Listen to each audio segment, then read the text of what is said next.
Can you tell us where we are now?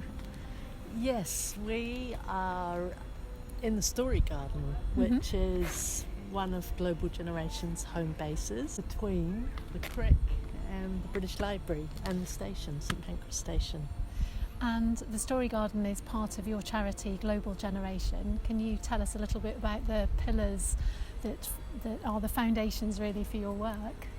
Yeah, I would say it's really about connection between all of us and ourselves, each other and the natural world.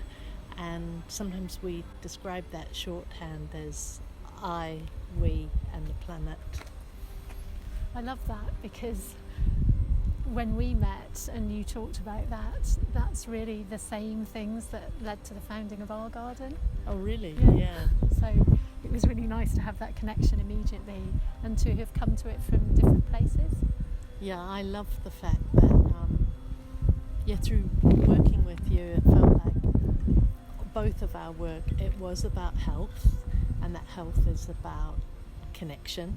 And you don't even know, I know for our work it's something about creating the conditions and then it happens by itself. I was really pleased that we were together meeting Victor Montori the other day and knowing that there is the patient revolution and that we can all contribute as part of that.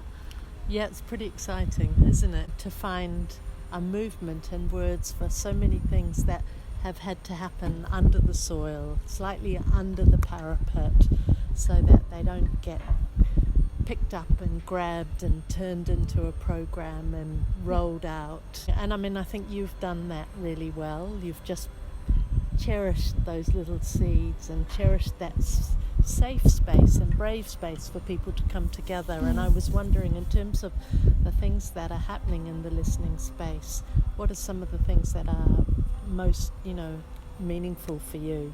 I think it is literally having a space to do things in a way that is kind and is careful, which for me feels like is not a space that I'm often permitted within the confines of the modern consulting room, which feels like it's been infected and infested by too much technology. But hopefully I can also influence through having that space and with my patients maybe what we can do in future. I don't know if you remember the second time that I came, you said let's meet at 7:30 in the morning, and I thought that was pretty odd, but I was up for it. And I came and you had this basket and you opened the basket and there was homemade bread and you gave me breakfast, and we didn't speak about what was for me quite a kind of serious diagnosis. We talked about all the things we had in common, and we talked about creating change through community and the power of gardens and green spaces.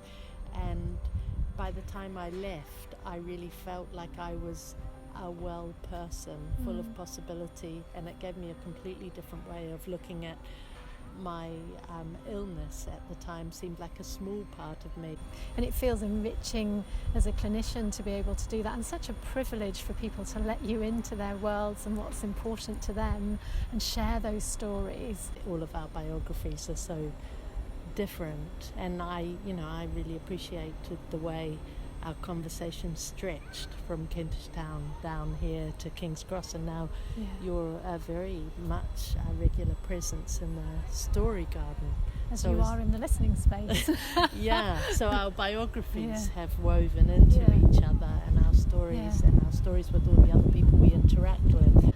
And I love the symbolism of this garden. I love the fact that it sits between this big scientific institution and then this big holder of knowledge, because I feel like we're in a crisis of knowing, where do we go for our references, and is it the scientific story, is it the older stories, and actually probably it's a synthesis of the two, and I think this is what you hold and represent here. I feel a metaphor for our work is everything that grows in those cracks.